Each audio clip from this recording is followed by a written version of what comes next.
La palabra activismo está relacionada con el compromiso activo con un ideario político.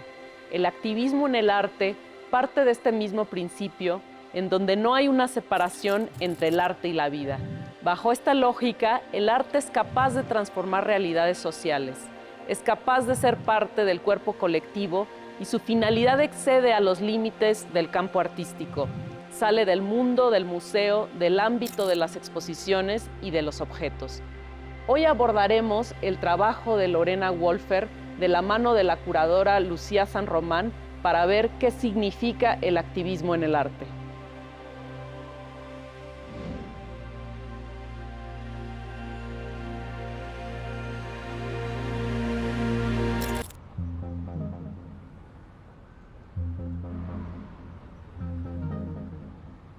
Caminar por la ciudad en este 9M, post 8M. La ciudad como un escenario para tu trabajo, a pesar de que evidentemente esto no es tu trabajo, es parte del contexto dentro del cual tú trabajas, ciertamente. A mí me parece como esa tensión de aquello que realmente se hace público y pierde la autoría como algo esencial de estas palabras claves que nos ocupan, como son, y yo tengo que ver mis Scrive Notes, activista cultural. Bueno, nos gustaba esta idea del recorrido por eso, ¿no? Por pensar cómo es que ocupamos el espacio y además cómo suceden estas prácticas que tienen que ver con el arte, pero que no suceden en las esferas del arte ni en los espacios del arte, sino que suceden acá afuera, ¿no? Y sí, yo decidí hace un tiempo dejar de nombrarme artista y poner artista y activista cultural. Fue una cosa que sucedió, siempre tenía una relación como agridulce con el arte, ¿no? Y con un pie adentro y uno afuera, pero luego el que está adentro se quiere salir siempre. Es como complicado.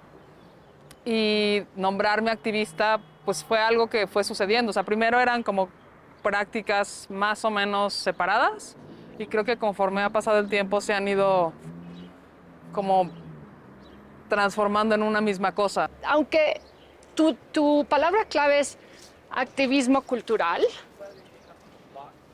yo, por ejemplo, te conozco y te considero un artista. Y a mí esa categoría me sirve. A mí también me sirve y es necesario, pero quizás es como el orden de los factores. No es tanto como negar el arte, porque lo que yo hago no podría existir si no fuera por el arte. Está, por supuesto, digamos, la materia prima viene del arte, pero la conversación que últimamente me interesa establecer no empieza ni termina en el arte. Claro. O sea, puede pisarlo, o sea, puede transitarlo en momentos, pero definitivamente no es ni el punto de salida ni el punto de llegada. Claro. Entonces a nosotros nos sirve pensar en esta genealogía, no necesariamente ligada a los constructivismos o el constructivismo ruso, por ejemplo, sino a la performatividad en la que tu obra funciona como un aparato, un mecanismo, un dispositivo para generar cuestionamientos a la performatividad del género en relación a nuestros derechos ciudadanos como mujeres en este país. Entonces, a ver, me interesa entender un poco más esta transición que hiciste de hacer un artista de body performance, de performance del cuerpo corporal, claramente anclado en los feminismos, a hacer este performance o este dispositivo que hace del nosotras un performance. Bueno, primero está bueno como aclarar que sí trabajaba desde los feminismos, pero de una manera como bastante intuitiva. Ajá. Es decir, yo llegué a los feminismos a través del performance, que es una manera más o menos peculiar para llegar a los feminismos. Y llegué desde el cuestionamiento de cómo se configuraba mi cuerpo y qué era eso que significaba lo que yo estaba poniendo ahí, ¿no? Con mi cuerpo. Y hubo como momento en donde después de producir un performance que se llamó Mientras dormíamos, el caso Juárez, en el que yo registraba la violencia específica en los 50 primeros casos registrados en Juárez a partir de reportes policíacos sobre mi cuerpo. Después de eso me interesó escuchar a otras y hablar con con mujeres sobrevivientes de violencia, o sea, pero tiene que ver con un proceso también individual, tiene que ver con un momento de reconocimiento mío, justo de los feminismos, justo de darme cuenta que eso, de lo que yo estaba hablando en ese performance sobre Juárez, me había pasado a mí y le había pasado a todas las mujeres que me rodean y a básicamente todas las mujeres de este país. Claro. Entonces tiene que ver con ese reconocimiento de que lo que yo estaba mirando hacia afuera en realidad era algo de todas. Ahí es como el, digamos, punto de quiebre porque pensé en ir a hablar con mujeres a un refugio y desde que empecé a hablar con ellas, por ejemplo, descubrí el enorme poder de contar tu historia y la premisa original era platicar con ellas y a partir de ahí producir obra. Y después me di cuenta que conversar con ellas ya era la obra. Bueno, Claro. no es obra, pues, pero, o sea, ya era el proceso que me interesaba, ¿no? Y entonces empecé a hacer esto que yo he llamado intervenciones culturales participativas. Lo que me puse a hacer fue, pues, a crear plataformas de enunciación, de encuentro, también de reparación y de sanación para muchas.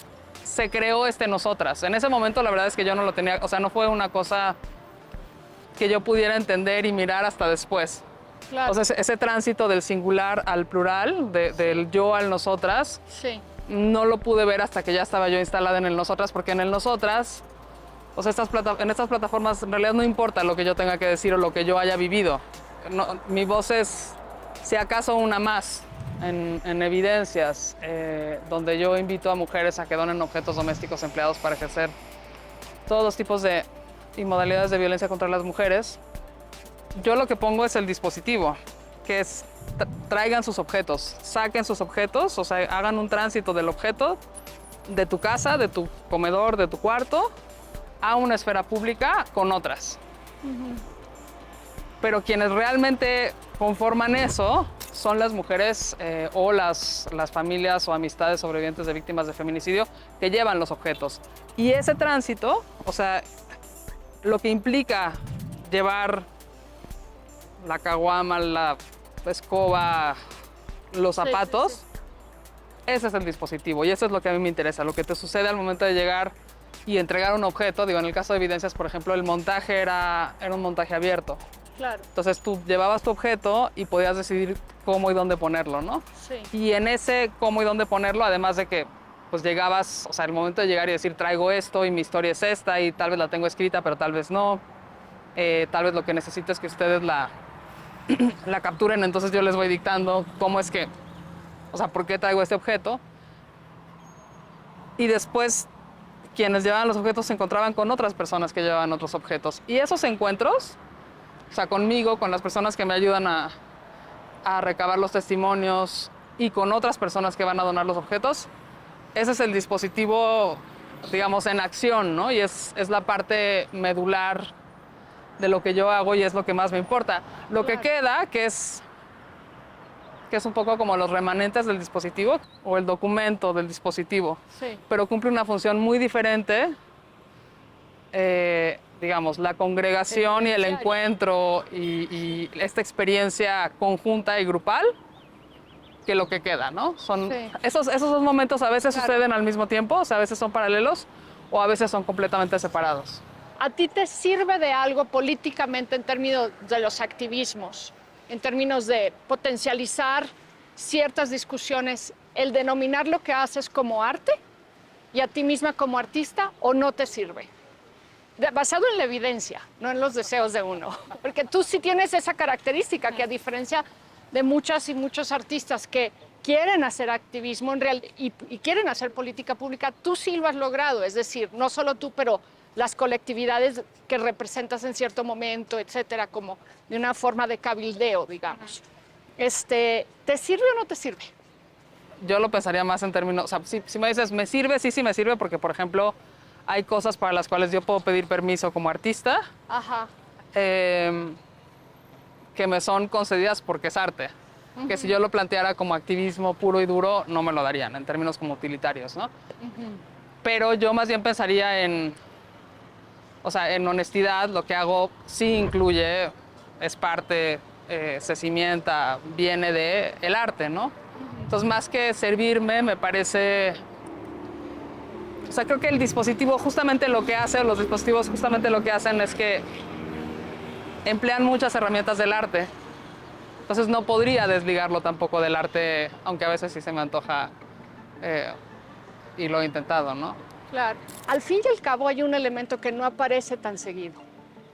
En relación a tu trabajo, al de Tania Bruguera, por ejemplo, a Susan Lacey, que es la noción de la belleza.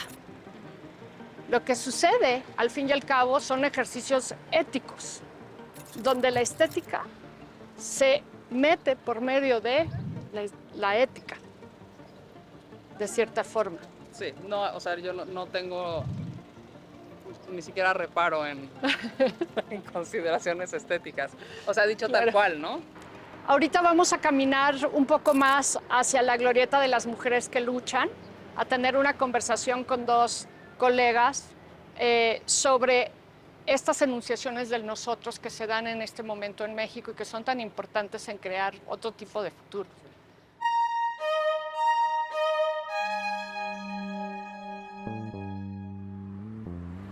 Estamos hoy en la glorieta de las mujeres que luchan. Gracias por estar con nosotras, Serrucha, Emanuel.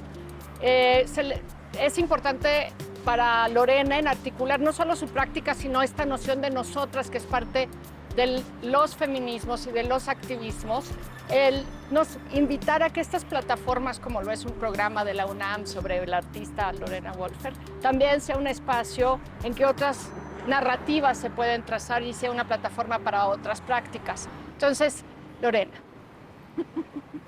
dinos, ¿por qué quisiste invitar a Serrucha y a Emanuel? Bueno, estar aquí es, por un lado, como estar en casa, o sea, es un espacio tomado, y es un espacio de todas. Y luego, pues, estar con Emma y con Serrucha también es estar en casa y estar contigo, ¿no? De alguna manera es ejemplificar lo que hacemos todos los días. No solo es como una cosa como de interlocución o de ir comparando notas, sino vamos avanzando juntas. Claro. Emma, tú eres parte de Académicas en Acción Crítica y has investigado y estudiado cómo operan las violencias en México, también el tema de las mediciones de las violencias, y estás en procesos y programas y, digamos, comisiones de política pública alrededor de esto. Creo que las violencias están cambiando y rápidamente.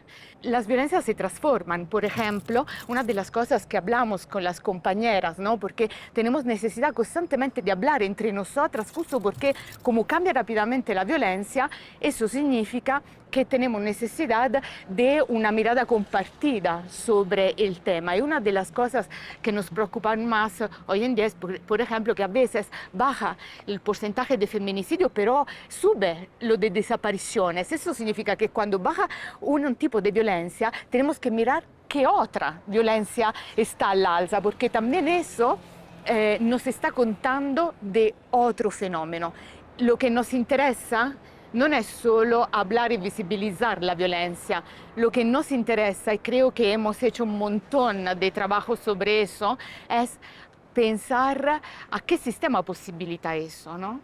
Es muy importante para nosotras porque también cuando se narran las violencias contra las mujeres hay una necesidad de situarlo en un presente, pero es una especie como de presente continuo, como si no hubiera historia y como si en efecto no se estuvieran modificando las formas de las violencias y lo que nos dicen esas formas de las violencias del país. Aquí empieza con Maricela Escobedo y cumplimos en 2022 30 años del primer registro de los feminicidios en Juárez. Entonces son 30 años de estas modificaciones de las que está hablando Emma. Yo trabajo mucho con archivos feministas desde la academia, ¿no? Pero constantemente con las comunidades de mujeres, porque cómo volver a dar materialidad a la ausencia, pero también nombrar y inventar nuevas palabras no es solo inventar nuevas palabras por sí mismas, ¿no? Es también tener para los feminismos un sentido político impactante, porque la palabra feminicidio nace en México desde la frontera, desde el feminismo mexicano, y significa, es muy diferente de femicidio, porque la palabra feminicidio significa por la primera vez no solo asesinar un cuerpo de mujer porque es mujer en cuanto a su género, sino porque la mano que mata no es solo lo del feminicida, lo del victimario. La mano que mata es también lo del Estado y de la sociedad civil que para omisión o comisión reproduce este tipo de violencia. Y el feminismo mexicano, los feminismos mexicanos han dado, ¿no? De verdad a nivel global este cambio fundamental para mirar la violencia. Y yo me acuerdo, y todas nos acordamos de las cruces de Juárez, ¿no? Poner en el espacio público y sobre todo en la vida cotidiana algo que cambiaba eso y te ponía allá mientras iba a la escuela, mientras ibas a la oficina postal, mientras iba a comer un helado, que la normalidad no era eso, ¿no? Que la normalidad no tenía que era eso. Y las cruces de Juárez le hemos transformadas en cada ciudad en un montón de cosas, ¿no? Como, por ejemplo, esta glorieta de las mujeres que luchan, nunca olvidando, ¿no? La historia, ¿no? que estamos encarnando, porque siempre decimos con las compañeras que cuidar la muerte es cuidar la vida. Claro, porque cuando hablas de sistema no solo estás hablando del sistema gobierno, estás hablando del sistema cultural que hace que sea permisible la violencia. Y en este caso, Serrucha, Lorena identifica su trabajo como unos dispositivos que actúan en relación tanto a la política pública como a la sociedad civil. Me pregunto cómo identificas o cómo opera tu trabajo como artista. Sí, 100% me identifico como feminista. A mí me gusta el término activismo. A mí me gusta mucho que justamente mezcla la parte artística con el activismo y lo dice en una sola palabra. Yo veo mi práctica artística como una herramienta para incidir en la sociedad de una manera u otra. Quebrar, aunque sea momentáneamente, la dinámica social que se esté llevando a cabo en ese espacio, ¿no? Y eso también, al igual que performanceamos el género, al igual que performanceamos muchas cosas en sociedad para que se convierta en lo que es ahorita, el ir cambiando eso a través de estos dispositivos me parece que sí es una manera de incidir, ¿no? Porque es cambiar el comportamiento, aunque sea de maneras pequeñas, pero que justamente en el cotidiano podemos ir incidiendo de una manera mucho más profunda. Creo que en mi trabajo, o sea, es que también tengo líneas a veces muy diferentes en mi trabajo. Entonces, definitivamente hay una parte colectiva, que es la que más me interesa fomentar, digamos, en la práctica en sí misma, en donde sí se puede articular una gran cantidad de voces, ¿no? Si hay una representación, no es algo personal, es algo colectivo y es un espacio que, si yo tengo el privilegio de tenerlo, que se pueda tomar de manera colectiva. Por otro lado, también tengo una parte más hacia el archivo fotográfico y entonces ahí es más como un registro, como un contar la historia desde esta perspectiva feminista. Y entonces ahí no es tanto, o sea, es más como una visión más hacia lo personal, pero esa es una parte de la práctica artística y que muchas veces hago ese registro y lo llevo hacia una práctica más colectiva, ¿no? Utilizar ese archivo, por ejemplo, para desarrollar de manera conjunta un proyecto que va a ser un collage, ¿no? De estas imágenes junto con imágenes que traen las personas que participan en ese proyecto en particular y que va a ir hacia un mural, ¿no? Entonces sí trato de llevarlo más hacia lo colectivo porque me parece que es en donde podemos tener más incidencia tanto en el proceso de desarrollar la obra como de intervenir al espacio con ella. Ustedes están trabajando en un proyecto que se llama Mutua, ¿correcto? Y este proyecto toma lugar en línea, pero también toma lugar en otros espacios y tiene propósitos pedagógicos, entre otros. Desde tu perspectiva, Serrucha, como la invitada, ¿cómo describes Mutua? Bueno, para empezar, es una colectividad, es una comunidad. Y me gusta mucho que tratamos de hacer las cosas de adentro hacia afuera y que eso se informe. Dígase que nos juntamos haciendo cosas que ya veníamos haciendo, que era dar talleres que tienen que ver con arte, activismos, con este tipo de incidencia. Y feminismos, evidentemente, pero hacerlo de manera colectiva, ¿no? Creo que también nuestras prácticas artísticas siempre han estado enfocadas a ponerlas como una plataforma para que se escuchen muchas voces. Se ha vuelto como una extensión de nuestra práctica artística y ponerla también como a disposición de las demás personas y que de manera conjunta creemos diferentes tipos de saberes, ¿no? Algo que para nosotros creo que en Mutua es muy importante es que sí es un proyecto feminista en términos como de colectividad. Que no es lo mismo que un grupo de artistas que se juntan porque quieren, no sé, porque quieren poner un espacio artístico, porque hay quizás como líneas en común. Acá el hacer mismo ya es una forma de colectividad, más allá como de las finalidades, ¿no? Y en ese sentido, para mí lo que es importante de estar acá juntas es esa colectividad constante o esas colectividades que se van como haciendo y deshaciendo, ¿no? O sea, a diferencia de la noción como más activista de colectiva, de la colectiva que se llama de tal forma y que tiene tantas integrantes, para mí cómo funciona esto es que nos juntamos y nos disolvemos, y nos juntamos y nos disolvemos. Y esas son como, se van haciendo como pequeñas islas. Y un poco a lo que me refiero es que a que la forma también es un enunciado en Mutua. Ajá. O sea, no solo fue vamos a juntarnos porque hay un planteamiento en común, es vamos a juntarnos para habitar ese planteamiento en común, ¿no? Y quería agregar una cosa a lo que estaban diciendo mis compañeras, que aquí hay un sentido y una potencia política feminista increíble, ¿no? Porque desde los feminismos del sur, desde Latinoamérica y Caribe, estamos diciendo otra cosa, ¿no? Que no somos vidas precarias, que no somos solo eso, por lo menos, ¿no?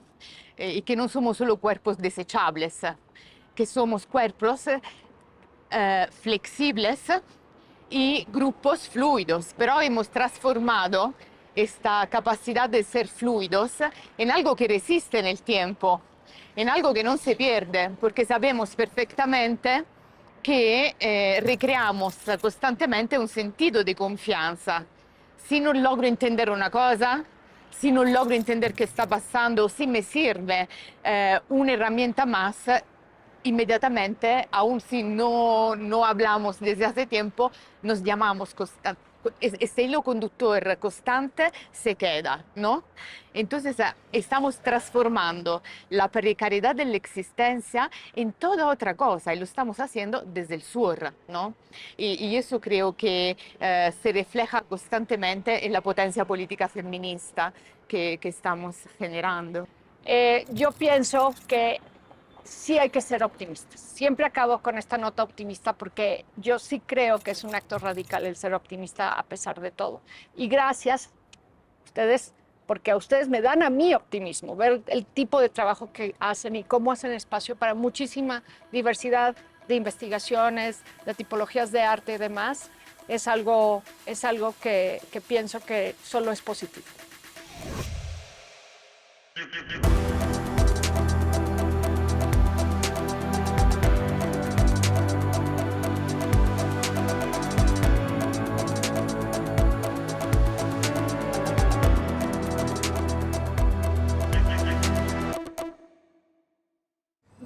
Pues venimos a ver a Sayuri Herrera un año después. Ahora tiene el cargo de coordinadora general de todo lo que tiene que ver con feminicidios y cuestiones de género para la Ciudad de México. Me parece importante entender por qué es que quieres venir a verla y qué ha hecho Sayuri que la hace distinta a otras personas en su cargo. Pues Sayuri ha sido una figura, digamos, indispensable para la Procuración de Justicia en la Ciudad de México. Además es alguien que viene de la sociedad civil. Sayuri llevó el caso de Leslie Berlín Rivera Osorio. Hace unos años fue también la abogada de Julio César Mondragón de uno de los normalistas de Ayotzinapa.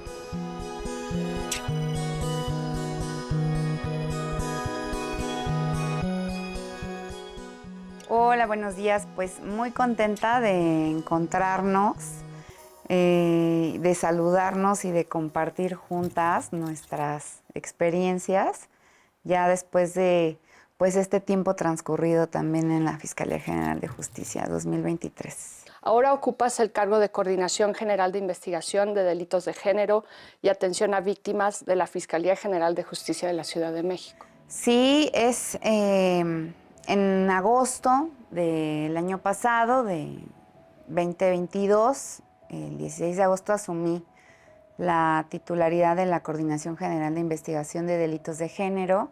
Es una coordinación que se crea de manera paralela a la Fiscalía de Feminicidio en la Ciudad de México y que agrupa a diversas fiscalías.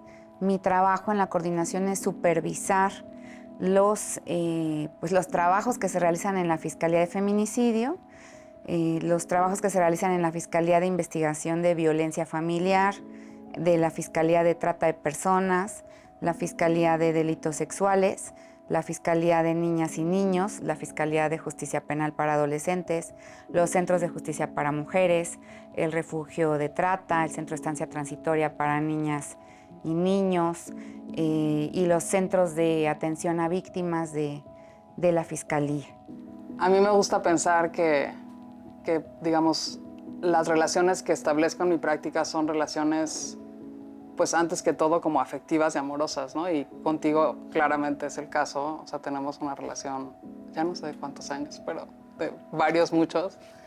Tenemos muchísimas como conversaciones acumuladas en lo que para mí es fundamental, o sea, no en mi práctica, sino en mi vida, que es como este análisis permanente de vamos a tratar de entender qué está pasando, ¿no?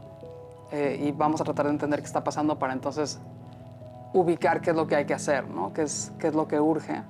O sea, están claramente también los proyectos que hemos hecho de manera conjunta. Está pues el memorial para lesbi y las víctimas de feminicidio de la Ciudad de México, del cual podemos hablar. Está también Deseidades, Rutas Posibles desde los Feminismos, que fue este proyecto que organizamos en Disidente en noviembre, en el que juntamos a muchas activistas, artistas, abogadas, médicas, etcétera, todas como a pensar juntas qué seguía o qué sigue desde los feminismos y con una mirada crítica a todo lo que hemos hecho y se sigue haciendo y una pregunta de qué es lo que deberíamos estar haciendo justo, ¿no? Y donde tus palabras reverberaron muchísimo, se quedó como en el aire y todo el mundo hablaba de una frase que dijo Sayuri, que era fallar plenamente, auténticamente, eso, fallar auténticamente. O sea, la idea del fallo como esa posibilidad política en los feminismos, ¿no? Entonces, para mí, esas tantísimas conversaciones contigo han sido, pues eso, indispensables, no solo para mi práctica, sino para mi vida. No sé cómo es para ti, porque también está bueno como escucharlo del otro lado. Sí, bueno, para mí ha sido muy significativo, Lore. Creo que poder encontrarnos y aprendernos desde el arte, pues al menos, a mí me refresca el corazón, de verdad. Son lugares cuando la formación es como abogada y desde la formación escolar, ¿no? En la Facultad de Derecho y lo subsecuente, los casos que tomamos y que en los que he ejercido una defensa, una asesoría, y siempre se ven arropados y cariñados desde distintos lugares, pero yo creo que eso ha sido la fortuna y la necesidad de las víctimas, de las mujeres que buscan justicia y que estés tú presente en ellos y que desde ahí también los llenes de color y de creatividad y de futuro, porque no se reduce lo que se exige solamente a un proceso penal, nos anima y nos alegra. No se reduce la búsqueda de una vida digna, de una vida tranquila, a tener una sentencia. Muchas veces una sentencia no te da paz.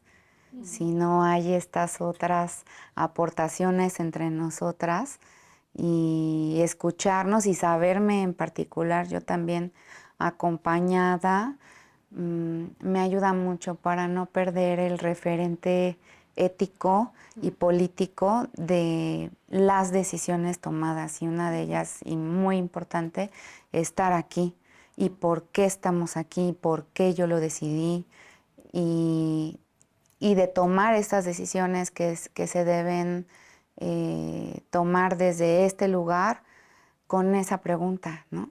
De qué podemos hacer juntas, siempre nos regresa a con quiénes podemos hacer estas políticas para las mujeres. Acaba de pasar el 8M, que fue más nutrido que el 8M del 2020, que fue, digamos, inesperadamente fabuloso, ¿no? Por un lado. Por otro lado, acaba de pasar la sentencia de Mariana Lima Buendía, 70 años para su feminicida. Pero también creo que, digamos, las violencias y la forma de nombrar y de hacer frente a las violencias ha cambiado en este año. Tú y yo hemos hablado también de cómo han cambiado las violencias. Algo que para mí es muy significativo es el hecho de que en 2023 se cumplen 30 años de los primeros registros de feminicidios en Juárez, que nos habla de 3 décadas, no solo, digamos, de violencias incesantes contra nosotras, y además violencias cambiantes, que es algo que es quizá como muy difícil de entender. Como que siento que la gente en general habla siempre de las violencias en una especie como de presente. Parece como si no hubiera una historicidad y si no hubiera una evolución. Y llevamos 30 años de violencias, digamos, declaradas contra las mujeres, contra niñas, jóvenes y mujeres, y de respuestas a esas violencias. ¿Cómo lo miras tú hoy? Creo que las violencias son adaptativas, ¿no? Por cada momento histórico y cada mecanismo tecnológico, técnico por el cual se puedan ejercitar, desde el lugar de quien tiene el poder de hacerlo, se hace, ¿no? Y eso implica también para nosotras la reorganización, implica repensar, implica organizarnos además de manera muy creativa y muy dinámica en distintos ámbitos, en el ámbito jurídico, legislativo, penal, familiar, en las calles, en el arte, en la escritura, en las aulas, en las escuelas, en los hogares, en cada lugar donde estamos vivas todo el tiempo, en todas partes. El feminicidio es parte de eso, ¿no? Pero también de otras violencias estructurales, como la falta de acceso a los derechos económicos, sociales, de la pobreza, de la marginación de las mujeres y de sus familias, de sus hijos, la falta de acceso también a la educación, ¿no? La posibilidad de decidir una profesión o decidir un oficio, decidir qué hacer y que esto sea posible. Yo creo que hace parte de un mundo que en general viene de procesos de dominación y de violencia, de despojo, ¿no? De despojo a los pueblos indígenas de su tierra, de su territorio. Si pensamos el feminicidio como un fenómeno aislado de todo eso, no vamos a lograr erradicarlo, ¿no? Son 70 años los que le sancionan al feminicida de Mariana Lima Buendía. Estamos muy contentas y ver que el trabajo que realizó ya tiene un fruto como el de Lesbi, como el de muchas otras compañeras abogadas y madres y otras mujeres que también han sido víctimas de feminicidio, que ya también tienen sentencias condenatorias en esos casos, que yo siempre les digo, como dicen las madres, justicia sería que ellas estuvieran vivas, ¿no? Y que no haya más mujeres en ese riesgo. Sin embargo, esto también es importante.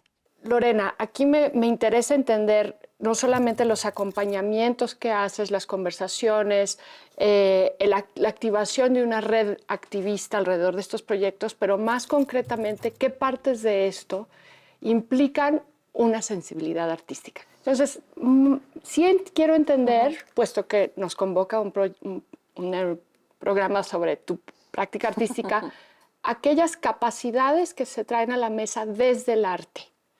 Que claro, sabemos que hay una variedad inmensa de definiciones y un objeto es solamente una de ellas. Yo recuerdo cuando empezó la conversación a raíz de las recomendaciones de la Comisión de Derechos Humanos en el caso de Lesbi, sobre, si mal no recuerdo, ahí lo definían como una actividad cultural, ¿no? O sea, parte de la reparación que la comisión planteaba, digamos, de parte de la Fiscalía, era la organización de un evento cultural, ¿no? Y recuerdo que cuando surgió esto, como que nos preguntamos, bueno, ¿qué sería lo deseable, ¿no? O sea, ¿qué tipo de evento cultural? O sea, algo como esos días o algo diferente. Y pues en conversaciones, obviamente, con Ara fue que surgió esta idea de hagamos algo permanente, ¿no? Hagamos algo permanente, hagamos algo que opere como una memoria, ¿no? Y de ahí salió la idea del memorial. Y después ya hablamos de, bueno, vamos a hacer una convocatoria pública para que sea, pues eso, una cosa a la que cualquier interesada pueda enviar un proyecto. No sé, pensamos como en armar una especie como de jurado para revisar las propuestas, o sea, pero todo eso se hizo básicamente por esa... No le llamaría sensibilidad, perdón, pero, o sea, por mi postura o por mi posición como artista, digamos, mis aportaciones venían de ahí, ¿no? Y venían de pensar en cómo desde el arte podemos generar registros y memorias que quizás no se generan de otra forma, porque eso que, digamos, que el memorial, cuando está prendido y funciona, hace, en la propia fiscalía, porque el memorial está en la entrada de la fiscalía, o sea, en el búnker, no lo podría hacer ninguna otra cosa. O sea, no hay ninguna otra disciplina, no hay ninguna estrategia, no hay, o sea, no hay ningún otro lenguaje que podría poner en la entrada de la fiscalía un recordatorio con las voces de las mujeres y de las familias de las mujeres, nombrando lo vivido, ¿no? Sí, pues cuando hubo que pensar en la reparación del daño y en qué te puede sanar, dignificar la memoria de Lesbi después de enlodarla desde tantas aristas, ¿no? Porque fue cuando pensamos en Lorena, ¿no? En Lorena, en el arte, en buscar y preguntar las posibilidades que había desde allí de reparar Corazón de Araceli, de una madre, ¿no? Principalmente, ¿no? Cómo lo reparas para ella y para el papá de Lesbi, el señor Lesbi. Creo que esa fue este fue un detonante importante, pero además porque es algo que significaba mucho también a Ara y a la propia Lesbi. Ella tocaba música, ella gustaba de la lectura de novelas, ensayos, quería estudiar letras. ¿Qué le podía significar a ella en su trascendencia y en su redignificar después de haber difundido una versión de un suicidio, ¿no? Sí. Entonces, en la reparación del daño, nos sentamos con Lorena para pensar qué podía hacerse, que no fuera meramente una actividad cultural, porque pasa, todo esto pasa. Y si bien quien lo presenció y estuvo ahí, algo te nutre, te deja, queríamos que fuera más a largo plazo, ¿no? Algo que de manera cotidiana esté ahí recordando, interpelando, encendido o apagado, interpela. Y que al menos en este ámbito creo que la gran lección para quienes estamos como servidoras y servidores públicos es de mucha escucha, escucha, escucha, y de calma frente a esa escucha, ¿no? Pues el memorial además le habla, o sea, la idea también es que le hable justo a quienes trabajan en la fiscalía, ¿no? O sea, hay como un intento de conversación. Sí, sí, porque es dinámico, en ese memorial se interactúa y se proyectan las palabras de las madres que virtieron en un diálogo colectivo, ¿no?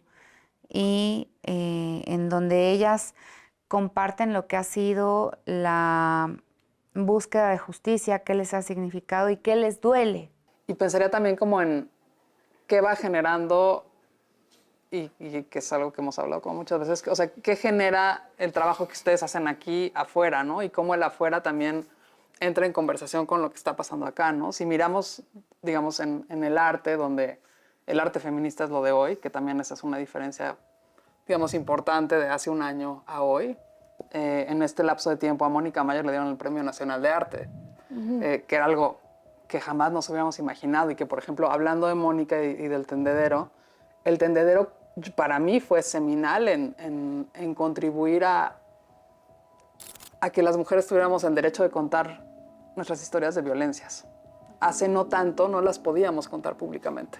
Claro. O sea, hace no tanto eran algo que si acaso hablabas, lo hablabas en privado, lo hablabas con tus amigas, pero no formaba parte como de una conversación pública. Y eso yo creo que, digamos, las aportaciones del arte sí son, de nuevo, indispensables, fundamentales, ¿no? Y también creo que ilumina o da espacio o da posibilidades a otras formas de imaginar la justicia. Entonces, en verdad, más allá de irnos a lo que viene, que puede ser oscurísimo, porque el futuro también lo podemos describir de formas oscuras, pero a mí me gustaría quedarme con un optimismo radical. ¿Qué significa el que estos lenguajes ya sean parte? Que estemos hablando en esta Procuraduría de Justicia del tendedero de... Es increíble. La verdad, agradezco a las dos estos años de trabajo que han hecho, porque sí me da una sensación de que no todo va empeorando. Sabemos que hay muchas cosas que empeoran, pero algunas no.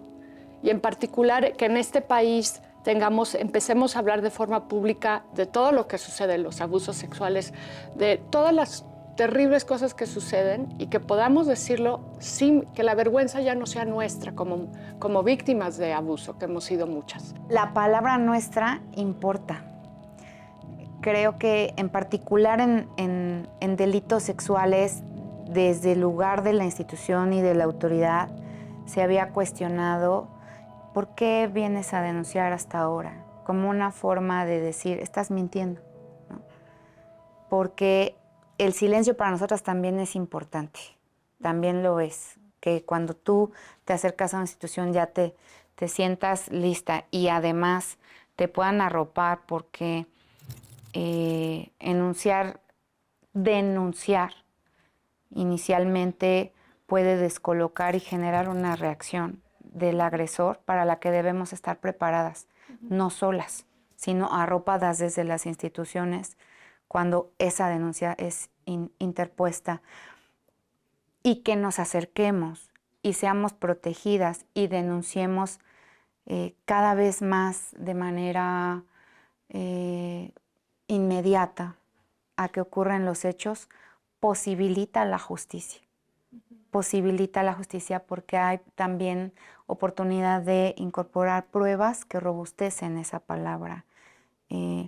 Cuando hay un transcurso de tiempo necesario para las mujeres por diversas situaciones, también hay después una dificultad propia de las investigaciones, no es atribuible a las mujeres, sino propia de los modelos de investigación para acreditar los hechos, ¿no? Sin embargo, este mecanismo de impunidad que retrasa nuestra posibilidad de hablar cada vez está más descolocado, ¿no? Y creo que eso también puede facilitar que accedamos a la justicia. Y me parece que quienes estamos aquí estamos cumpliendo una tarea, como bien lo dices, no es mi lugar o mi persona, es, yo he insistido mucho en eso, una encomienda de las madres.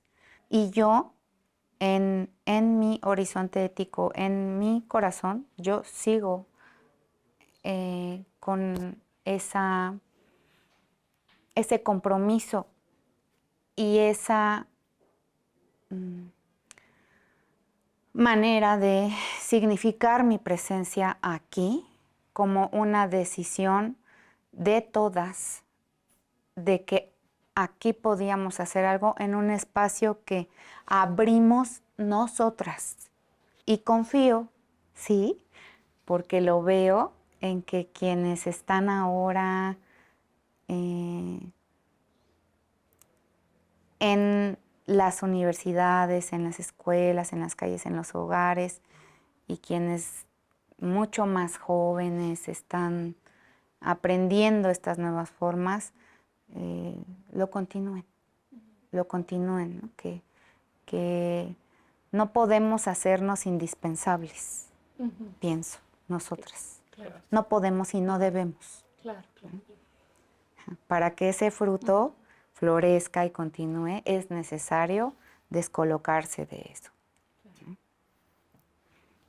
Eso también pondría en jaque cualquier cantidad de cosas en las estructuras del arte, pero ya creo que no tenemos tiempo para entrar en eso. Bueno. Yo me quedo eso con este espacio de posibilidad. Y estoy de acuerdo en que eso, hace un año acabamos de manera diferente y yo no soy radicalmente optimista como tú, pero sí me quedo con ese espacio de posibilidad que siento que se abre y que hemos abierto y que en efecto toca que lo tomen y lo sigan muchas otras. Gracias, Lucía. Gracias, Lorena. Gracias, Lucía. Gracias a todos.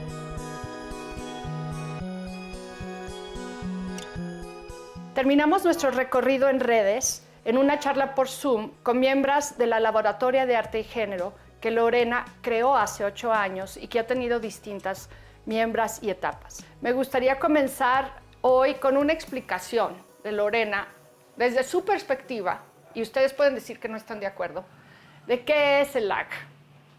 La idea original del laboratorio ha pasado por ser una idea como de un espacio. Es un espacio físico con actividades, un espacio con un refugio para disidencias. Y el año pasado regresé a la LAG a través de entonces Frenta, una organización que teníamos en colaboración con San Ildefonso, y fue que de alguna manera como que se afianzó esta idea de la LAG como un espacio de creación conjunta, de acompañamiento, un espacio guarida, un espacio como de acuerpamiento y de andar juntas, y además surgió en la pandemia. La primera definición que yo diría es esa, ¿no? Que son espacios seguros para analizar y deconstruir y contravenir los mandatos de género y cómo es que definen nuestras vidas, y encontrar alternativas a esos mandatos, ¿no? A partir del género, siempre hablando como de experiencias individuales para hacer frente a experiencias colectivas, políticas, sociales. Y me importaba mucho estar aquí con ustedes porque la LAG, igual que para ustedes, porque tenemos esta cosa como de declararnos amor continuamente, para mí la LAG también es un espacio indispensable. Le cambiamos del laboratorio a laboratoria en el camino. Y nada, y aquí seguimos un año más tarde, ¿no? ¿Cómo han sido sus experiencias? Y sobre todo, desde su perspectiva, ¿por qué están aquí y cómo funciona realmente? cuando entré, pues fue muy afortunado porque las compañeras también estaban en procesos artísticos y dudas iguales que la mía. Y yo me sentía en mi artivismo, sentía que estaba muy estancada, que necesitaba dialogar. Y yo lo que quería trabajar en el taller era eso que nos decía Lorena, cómo desarticulamos esos dolores y esas crueldades, ¿no? Cómo lo transformamos. Escucharlas a todas me conmueve porque sentimos lo mismo, porque pasamos lo mismo. Yo me visualizo que al entrar a la LAC iba yo caminando sola y de repente volteé y estaban todas y me estaban acompañando todas y estaban hablando de lo mismo y nos estábamos cuestionando lo mismo. O sea, de repente fue un espacio donde había una colectividad que cuestionaba justamente lo mismo que me pasaba a mí. Cuestionábamos y queríamos desarticular muchas cosas y no teníamos como la forma de hacerlo. Y de repente era estar justamente en esta unión, en este acompañamiento que pues lo hizo sumamente nutritivo. Hicimos familia. Yo creo que Lorena tiene un pegamento lleno de amor que ha logrado que esto se geste, bueno, pues es más claro que lo que hemos dicho todas, con un cariño muy especial, con una cosa muy natural, de manera que cuando prendes tu pantalla, porque así nos hemos tenido que relacionar, estás desnuda, como dice Wendy. Entonces, en esa sensibilidad, en esa apertura, pues hemos contactado y conectado de maneras fuertísimas, ¿no? O sea, en mi vida había yo estado con un grupo así de fuerte. Para articular un poco esta relación a este proyecto que ha tomado lugar en varios momentos, que se llama Estado de Excepción, que se refiere al artículo 29 de la Constitución y que de hecho está en muchas otras constituciones donde se hace una excepción a las leyes y garantías a la ciudadanía. Por ejemplo, en estado de guerra hay estados de excepción. En los casos de invasión, perturbación, etcétera, y que en el caso de la obra de Lorena ha funcionado como una provocación para llenar ese estado de excepción en el que vivimos las mujeres en este país al hacer esta pausa alrededor de nuestros cuerpos. El planteamiento son mujeres transeúntes, o sea, lo que yo hago es que en la hora marcada invito a las mujeres que van pasando y se quedan las que quieren y pueden. Y en cuanto se llena la mesa, pues empezamos a comer. Esa es básicamente la dinámica. No hay mayor guía, como decía antes, salvo que en vez de menús en el centro de la mesa hay leyes. Las leyes son tratados internacionales, leyes locales y leyes federales relacionadas con los derechos de las mujeres. En esa localidad en específico, porque lo he hecho en México y en otras partes. Lo que pasa en estados de excepción, que es muy alucinante porque, digamos, el planteamiento era una cosa y lo que sucede es eso a la n potencia, era crear un estado de excepción a la inversa, ¿no? En vez de un espacio en donde se restringen los derechos, un espacio en el que las mujeres que nunca podemos ejercer la totalidad de nuestros derechos en ningún lugar, o sea, en ningún espacio y en ninguna circunstancia lo pudiéramos hacer de manera conjunta, de manera gozosa y de manera pública, ¿no? En un espacio público. Y pasan cosas alucinantes, porque se conforman grupos, o sea, completamente aleatorios de mujeres que de pronto al sentarnos y reconocernos como mujeres, eso, se abre algo, sí se instala un estado de excepción y en el momento en el que se apaga la primera se disuelve, o sea, se deshace, ¿no? Y se va. Y eso mismo ha pasado en la LAG. Sí hay como una sensación de que este es un lugar en donde todo eso que no es posible en ningún otro lugar, aquí sí puede ser posible, ¿no? En términos de leyes pero también de goce, de confianza, en fin, o sea, de toda una serie de, diría como circunstancias políticas, afectivas, amorosas, artísticas, o sea, sucede para todos los ámbitos, no solo para el ejercicio de los derechos, ¿no? Claro. ¿Qué les hace sentir optimismo del futuro? En general, pero en particular de este proyecto, quizá. El optimismo va de que esta LAC ha crecido de que ahorita estamos aquí, eso también apoya al crecimiento de entre todas nosotras, de seguir produciendo y que ahora tenemos una manada, ahora pertenecemos a algo. Todas tan diversas, tan diferentes, viniendo de diferentes lugares, diferentes localidades, nos sentimos como si estuviéramos juntas, ¿no? Como si nos conociéramos de toda la vida. Esta red que se arma, este clan, se vuelve como una familia en donde puedes ser tú misma, te reconoces en las demás, te espejeas en las demás y está muy padre que puedas expresarte totalmente y también darte cuenta de muchas cosas que a veces no nos llegamos a cuestionar de las violencias tanto que vivimos como las que hacemos nosotras mismas, ¿no? Entonces estar en este espacio y decir, sí me han violentado, pero también he hecho algunas violencias y qué voy a hacer al respecto.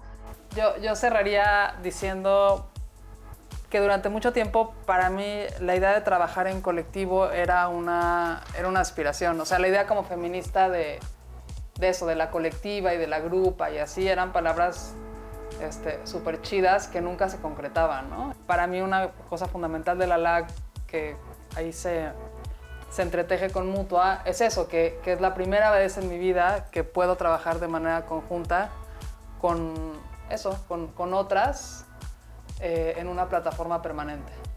Y es la concreción de esa afirmación feminista, ¿no? De juntas, sí. Este es el juntas, ¿no? O sea, ese nosotras y ese juntas sucede aquí. Fantástico. Muchísimas gracias. Yo las quiero, qué bonito verlas. Gracias por dejarme ser parte por hoy. Yo sé que para mí también ha sido muy importante el acompañamiento que me ha dado Lorena, pero también sé que he tenido la experiencia de hacer proyectos con muchas feministas de otras generaciones que tienen 70 años y ellas también me dieron esa práctica. Pero voy a ser más colectiva que he sido. Soy un poco curatorial. Discúlpenme. No es cierto. En la práctica no. No, en la práctica no. En cualquier caso. Muchas gracias por todo.